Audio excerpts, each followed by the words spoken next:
'Cause the flag still stands for freedom, and they can't take that away. And I'm proud to be an American, where at least I know I'm free. Really? Are any free, or are we all slave? On April 10th, 2006, 15,000 predominantly illegal aliens, their American supporters, and the inland puppet of foreign powers handlers filled the streets of Tucson, Arizona. They ultimately came to a rally in Armory Park where they were met by a dozen Americans who said, no, you can't do what you want to do. Now, they threw things at us all day long, and finally Tucson police officers arrested a young lady for throwing a water bottle at us. As they put her in the car, the scuffle started with a couple of young illegal aliens, known for a fact, okay? And these young men were fighting with the police officers. 2 police officers were minorly injured and had to go to the hospital.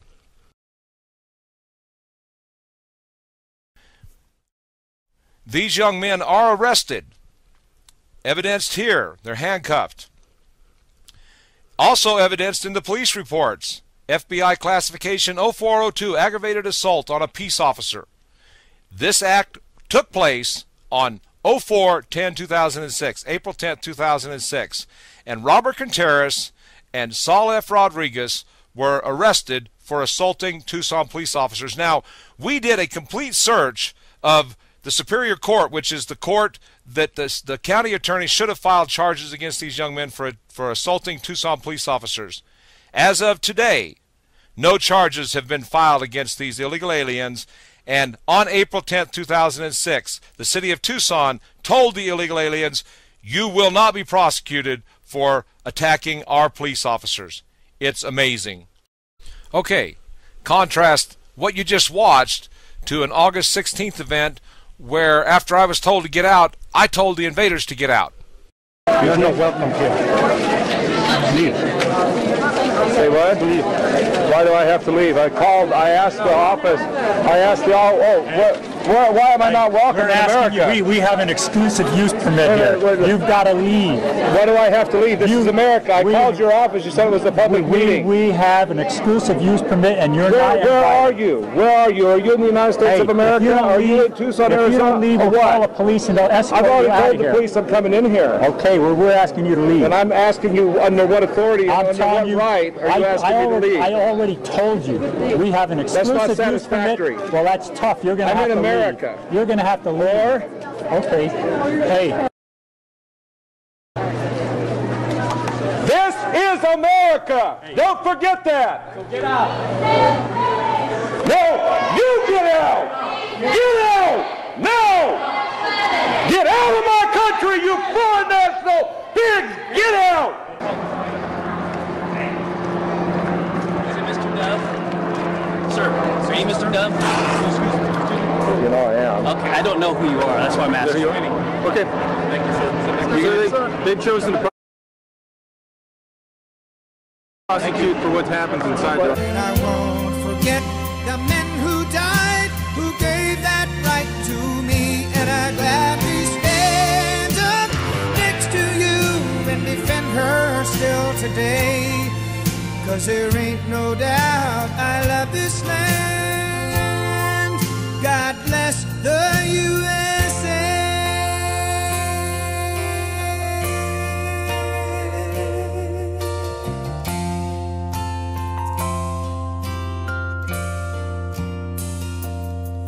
From the lakes of Minnesota to the hills of Tennessee, across the plains of Texas, from sea to shining sea, from Detroit down to Houston and New York to LA.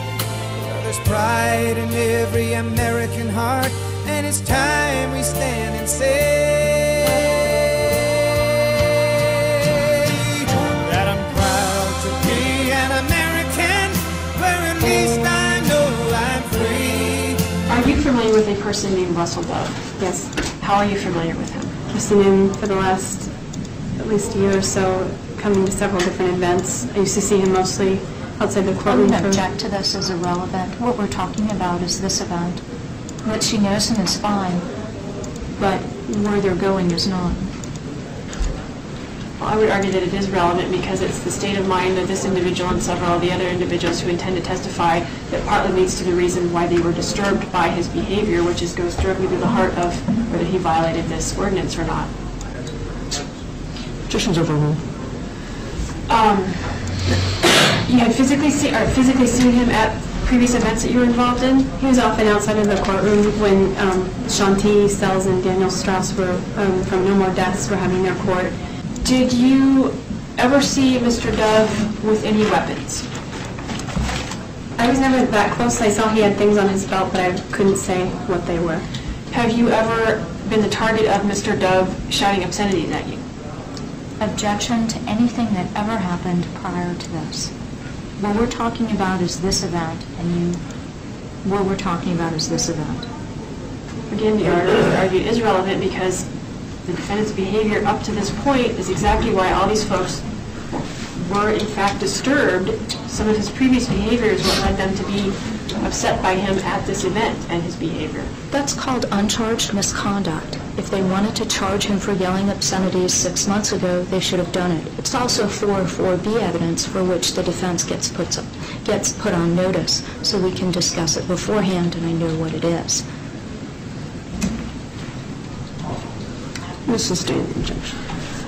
State calls Isabel Garcia. Did an event occur that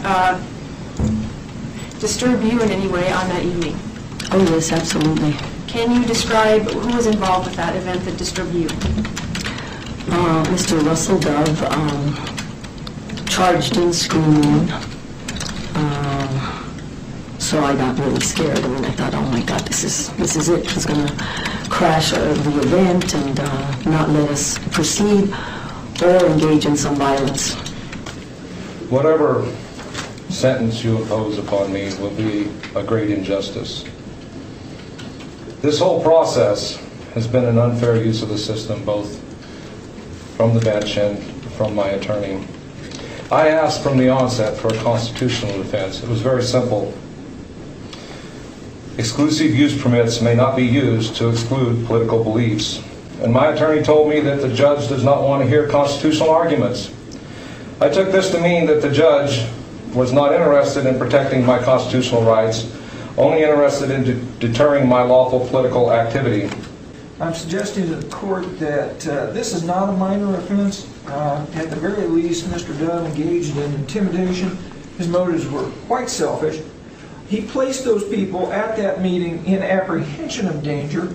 It was a deliberate intrusion and a disruption of the meeting for him to appear. His contact with Kathleen Robinson notwithstanding, clearly these folks took all the steps that are given process, that the city gives process to secure this meeting in an uninterrupted fashion, to conduct it in a peaceful way.